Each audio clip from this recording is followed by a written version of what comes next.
Dinda menerima undangan reuni dari grup SMP-nya. Tapi anehnya, undangan itu tidak dikirim lewat grup melainkan lewat surat.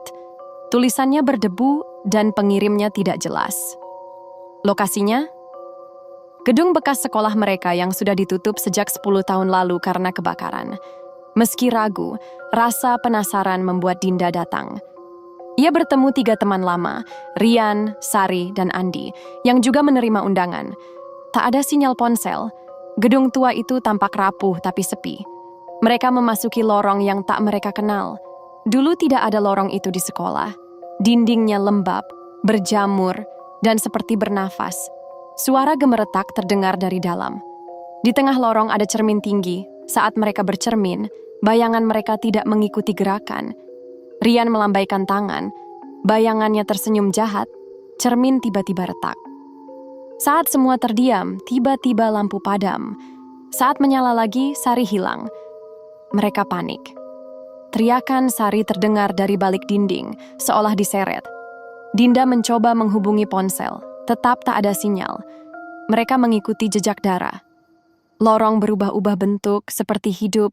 Rian mulai menggigil. Ia merasa seseorang membisikkan namanya dari balik dinding setiap 5 detik. Mereka masuk ke ruang guru yang kini berlapis es. Di dalamnya tergantung foto-foto mereka saat SMP, tapi wajah mereka dicoret. Ada meja dengan nama mereka tertulis dengan darah.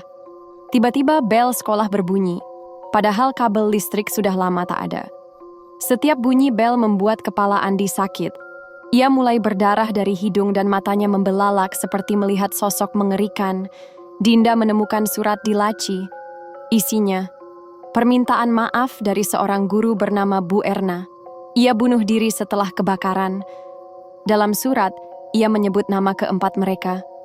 Mereka penyebab kebakaran itu? Ternyata mereka pernah mengurung seorang guru di ruang bawah tanah sebagai lelucon. Tapi malam itu terjadi kebakaran. Guru itu tidak pernah ditemukan. Ingatan itu datang seperti mimpi buruk. Mereka menemukan pintu besi besar bertuliskan ruang disiplin.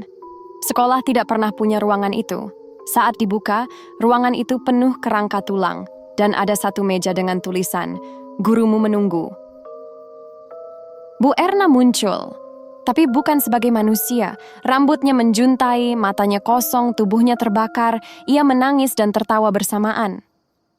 "Kalian kembali untuk mati bersama saya." Rian dan Andi mencoba lari, tapi malah kembali ke tempat yang sama. Mereka menyadari gedung itu tak lagi mengikuti logika ruang. Setiap langkah membawa mereka lebih dalam ke dalam dosa. Dinda kini sendirian. Suara teman-temannya bergema, menjerit, menangis, lalu senyap. Ia melihat dirinya kecil sedang menangis di sudut ruangan berkata, "Kita memang pantas di sini, kan?" Reuni itu ternyata panggilan kutukan. Mereka yang datang tidak pernah keluar. Gedung sekolah kini terlihat dari luar tetap kosong. Tapi jika kau diam-diam mengintip jendelanya, kau bisa lihat Dinda masih berdiri, tersenyum kosong di dalam lorong. Kertas undangan di tangan Dinda kini mulai menulis sendiri. Nama baru muncul, Farhan Maulana. Ia adalah murid yang dulu pindah sebelum insiden terjadi. Kini ia tinggal di luar kota, namun entah kenapa ia bermimpi tentang lorong dan suara bel sekolah yang tak berhenti. Farhan mulai gelisah. Ia menemukan surat di mejanya, padahal ia tidak pernah merasa ada yang datang. Isinya identik dengan undangan Dinda. Ia mengira ini lelucon teman lama. Tapi malamnya ia bermimpi menjadi Andi, melihat dari sudut pandangnya, merasakan ketakutannya. Didorong rasa tak tenang, Farhan kembali ke kota lama. Ia datang ke sekolah yang sekarang hanya bangunan tua penuh ilalang. Meski niat awal hanya untuk melihat, langkahnya terasa berat dan tubuhnya seperti dipaksa memasuki lorong. Sekali masuk, pintu besi menutup di belakangnya. Farhan menemukan Dinda, masih muda seperti saat SMP. Tapi wajahnya kosong seperti patung hidup. Ia menunjuk satu lorong panjang yang tak berujung. "Ayo mulai lagi," katanya lirih. Farhan menyadari ia kini berada di masa lalu, tapi tak bisa mengubah apapun. Lorong tempat cermin besar itu kini berubah. Cermin-cermin menggantung dari langit-langit dan berdiri di lantai. Setiap langkah, Farhan memantulkan versi dirinya yang berbeda. tua, terluka, tertawa gila. Salah satu cermin menunjukkan Dinda menggantung dirinya sendiri. Wajah-wajah terlupakan Farhan mulai mengenali wajah-wajah di dalam cermin.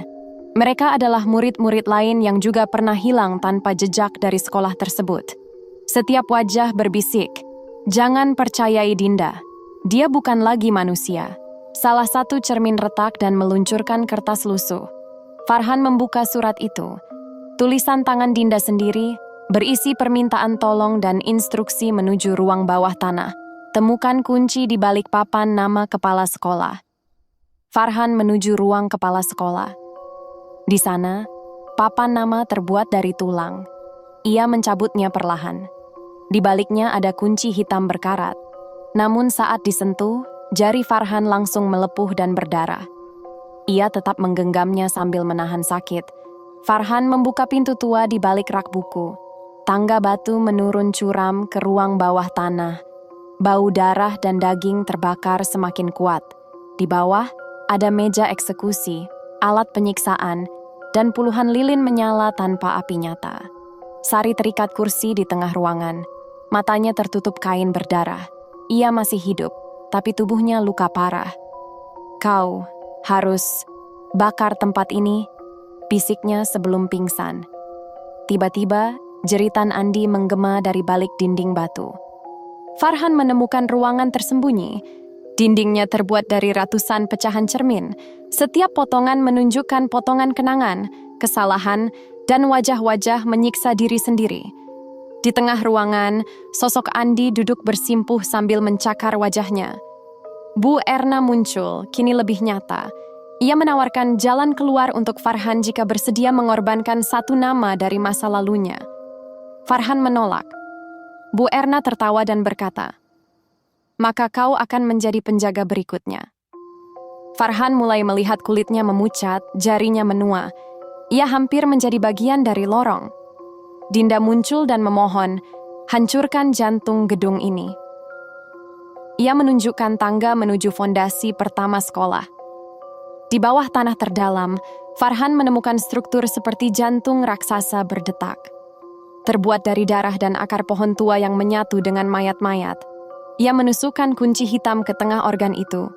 Seketika lorong bergetar, seluruh bangunan mulai runtuh. Farhan berlari membawa tubuh Sari, dinding mengejar seperti gelombang darah. Cermin pecah satu persatu, memekakkan telinga. Cahaya pertama kali masuk ke dalam lorong setelah bertahun-tahun. Farhan terbangun di luar reruntuhan sekolah. Sari masih bernapas di sampingnya. Gedung telah berubah menjadi puing. Tak ada tanda-tanda Dinda. Polisi datang, mengira mereka korban reruntuhan tak sengaja. Namun ponsel Farhan merekam hal aneh. Di ponselnya ada rekaman saat ia di dalam lorong. Tapi kameranya memperlihatkan ia berjalan sendiri, tanpa Dinda, tanpa Sari, tanpa apapun. Namun suaranya terdengar jelas. "Kita harus keluar sebelum jam 12. Jangan biarkan Bu Erna menang." Sari dirawat intensif. Setiap malam ia berteriak karena mengira dokter dan perawat adalah bayangan Bu Erna.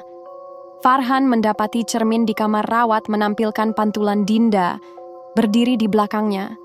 Cermin mulai muncul di rumah Farhan. Ia mencoba menutup semua dengan kain, tapi setiap malam satu cermin akan terbuka dan memantulkan Dinda dengan ekspresi menyesal. "Kamu belum selesai," ucap pantulan itu. Farhan menerima surat bertuliskan tangan Dinda yang sama. "Kita tak bisa keluar sepenuhnya kecuali satu dari kita menggantikan penjaga lorong." Ia tahu waktunya hampir habis. Farhan kembali ke reruntuhan sekolah. Di sana hanya ada tanah kosong. Tapi ketika ia berdiri di tengah bekas fondasi, tanah bergetar dan membuka lorong sekali lagi. Kali ini ia tak bisa menolak panggilan itu. Pertemuan terakhir Dinda muncul, utuh, dengan wajah sedih. Ia menawarkan dirinya sebagai pengganti penjaga. "Biar aku yang tinggal. Kamu dan Sari harus hidup." Farhan memeluknya sebelum ia tenggelam bersama lorong. Lorong benar-benar tertutup. Tak ada jalan kembali. Farhan merasakan beban lepas dari pundaknya. Ia tahu kutukan telah berpindah, dan Dinda telah menyelamatkan mereka semua dengan pengorbanannya. Sari dan Farhan pindah ke kota baru. Perlahan, mimpi buruk berhenti. Tapi keduanya menyimpan rahasia yang tak akan bisa mereka ceritakan ke siapapun. Di dalam kotak surat apartemen baru Farhan, sebuah amplop tanpa nama muncul. Kosong. Tapi ketika ia menyalakan lampu, bayangannya di lantai menunjukkan dia sedang berdiri di lorong sekolah tua, tersenyum.